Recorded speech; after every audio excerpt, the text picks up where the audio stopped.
खुदावंद यीशु मसीह के बहुत ही प्यारे और मीठे नाम में आप सबकी सलामती हो।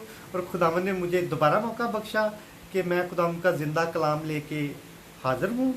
और दुआ करते हैं।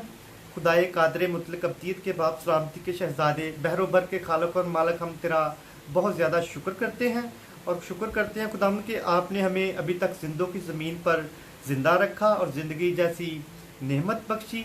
खुदावंद खुदा, हम उनसे अच्छे नहीं जो अब तक गुजर चुके हैं। खुदावंद खुदा, मैं दुआ करता हूँ कि कोई किसी किस्म की शैतानी कुव्वत, कोई शैतानी स्पिरिट, कोई वबा, कोई जादू, को टूना, को लड़ाई झगड़े की गंदी तस्वीरें मेरे बीवी बच्चों के और जितने लोग मेरे साथ कनेक्ट हैं उनके नज़दीक ना आने पाए, छूने ना पाए।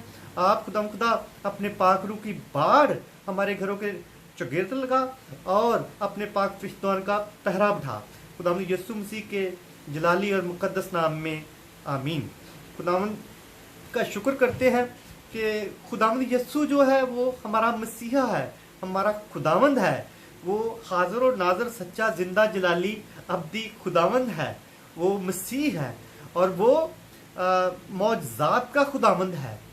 दुनिया के तमाम मबूद कब्र में पड़े हैं, लेकिन मेरा मसीहा जिंदा है और उसने हमको बहुत ज़्यादा बरकत दी हुई हैं। खुदावंद यीशु ने हमें अथॉरिटी दी हुई है कि जाओ पूरी दुनिया में मेरे नाम की खुशखबरी दो। वही खुशखबरी मैं आपको सुना रहा हूँ कि यीशु मसीह के नाम से अंधे देखते हैं, लंगड़े चलते हैं, अपाहज चलते हैं, बहरे सुनते हैं, मुर्दे जिंदा किए जाते हैं। ये सारी की सारी जो अथॉरिटी है, ये सारी बरकत खुदावंद ने हमको दी हुई है। लेकिन मेरे अजीजों, इसमें थोड़ा सा कठिन रास्ता भी है। खुदावंद ने ये भी कलाम मुकद्दस में लिखा हुआ है कि ये सब चीज़ें तो आपके पास हैं, आप मेरे नाम से जो चाहोगे वो कर लोगे, ठीक है। लेकिन कलाम मुकद्दस में ये लिखा है कि मेरे नाम के सबब से लोग तुम्हें बहुत ज़्यादा सताएंगे, लोग तुम्हें लान तान करेंगे, लोग तुम्हें अदालतों में घसीटेंगे, लोग तुम्हें कोड़े मारेंगे, यहाँ तक कि लोग तुम्हें कत्ल करेंगे।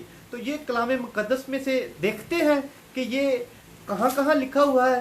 तो हम मत्ती की अंजील और उसका 10वां बाब से शुरू करते हैं। 10वां बाब और उसकी 16 आयत में, देखो मैं तुमको भेजता हूँ गोया भेड़ों को भेड़ियों के बीच में, पर सांपों की मानत होशियार और कबूतरों की मानत बेआजाद बनो। मगर आदमियों से खबरदार रहो, क्योंकि वो तुमको अदालतों के हवाला करेंगे और अपने इबादत खानों में तुमको कोड़े मारेंगे और तुम मेरे सबब से हाकिमों और बादशाहों के सामने हाजिर किए जाओगे, ताकि उनके और गैर कौमों के लिए गवाह बनो। लेकिन जब वो तुमको पकड़े तो ये फिक्र ना करना कि हमने किस तरह करना है और क्या कहना है, क्योंकि जो उस वक्त उस घड़ी में जो कहने वाला होगा वो खुदा बाप का रूह होगा जो आप में बोलेगा। और मेरे अजीजों, ये साफ साफ बाइबल बता रही है कि ये सब आपको झीलना है। और हमारे बहुत सारे लोग हैं जो कि झील रहे हैं। अपने मसीहियों को मसीही करना तो कोई बात नहीं है, उनमें कलाम देना तो कोई बात नहीं है, लेकिन जो खुदावंद का असली मौक़िफ़ है, जो खुदावंद का असली हुक्म है, उस पर अमल करना ही सबसे बड़ी बात है। क्योंकि शुरू से बहुत सारी कौमें जो कि टेढ़ी कौमें, जालिम कौमें, जिसका सबसे बड़ा जिक्र हमको बाइबल में नैनवा शहर का मिलता है, यूना नबी का मिलता है। तो वो लोग जो थे बहुत जालिम किस्म के लोग थे, जहाँ यूना नबी को भेजा। इसी तरह मेरे भाइयों, पूरी दुनिया में अभी बहुत सारा काम है आपके लिए और बहुत सारे लोग हैं जो सच्चे खुदावंद यसु मसीह को मसीहा नहीं मानते, जो खुदावंद यसु की इबादत नहीं करते, जो खुदावंद यसु को सजदा नहीं करते, जो खुदावंद यसु मसीह की पैरवी नहीं करते, वो ज़िंदगी से दूर हैं, वो नजात से दूर हैं। और हम सब का काम है कि हम उनको नजात के करीब लाएं। ये हमारी ड्यूटी है, ये मेरे अकेले की नहीं, सबकी ड्यूटी है। तो मेरे अजीज़ों, ये बहुत कठिन रास्ता है और इसमें जो हम लोग ये काम कर रहे हैं, हमारी हौसला अफजाई के लिए हमारी मदद किया करें और हमारे लिए प्रेयर किया करें, ज़्यादा से ज़्यादा हमारे लिए प्रेयर किया करें ताकि हमको और दिलेरी हासिल हो, हम यस्सु के मुनादी जो है वो ज़्यादा से ज़्यादा दिलेरी के साथ कर सके।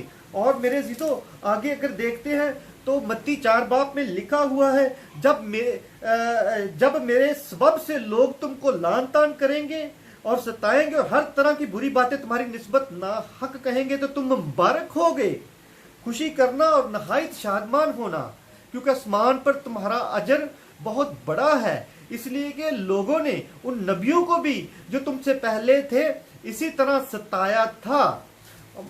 आगे बढ़ते हुए हम मत्ती 24 निकालते हैं और मत्ती 24 उसकी 6 बाब में लिखा, मत्ती 24 बाब और उसकी 6 आयत में लिखा है, और तुम लड़ाइयाँ और लड़ाइयों के अफवाह सुनोगे, खबरदार घबराना जाना, क्योंकि इन बातों का वाकया होना जरूर है, लेकिन उस वक्त खात्मा ना होगा, क्योंकि कौम कौम पर और सल्तनत सल्तनत पर चढ़ाई करेगी और जगह जगह काल पड़ेंगे और भूचाल आएंगे, लेकिन ये सब बातें मुसीबतों का शुरू होंगी।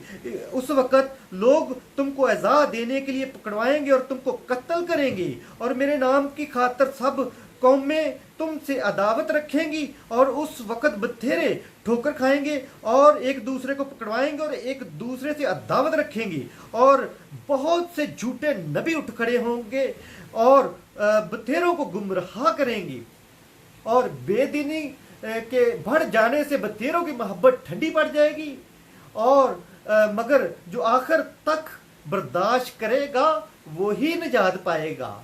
और बादशाही की इस खुशखबरी की मुनादी तमाम दुनिया में होगी, ताकि सब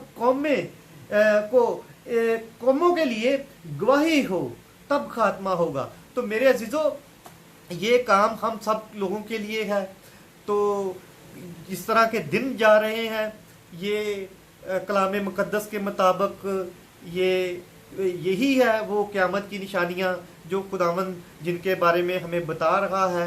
और हमारे बहुत सारे लोग इस वक्त कोरोना वायरस की जद में हैं। हम हर वक्त दुआ में रहें, रोज़े में रहें और उनके लिए दुआ करते रहें, ताकि खुदावंद हम सबको सेहत तंदुरुस्ती दे और हम जिस मकसद के लिए इस दुनिया में आए हैं वो मकसद पूरा हो, और हम खुदा की यसु मसीह को सजदा कर सकें, उसकी इबादत कर सकें, उसकी बंदगी कर सकें, उसकी हम्दो सना कर सकें, और उसका नाम मुबारक यसु मसीह का सारी दुनिया तक नाम उसका पहुंचा सके, उसका कलाम पहुंचा सके, खुशखबरी की मुनादी पहुंचा सके। यसु के नाम में आमीन। खुदावंद आप सबको बड़ी बरकत दे और हमारा दुआओं में हमें याद रखा करें और ज़्यादा से ज़्यादा हमारे लिए प्रेयर करें और हमारी मदद करें। हालेलुया। यसु के नाम में आमीन।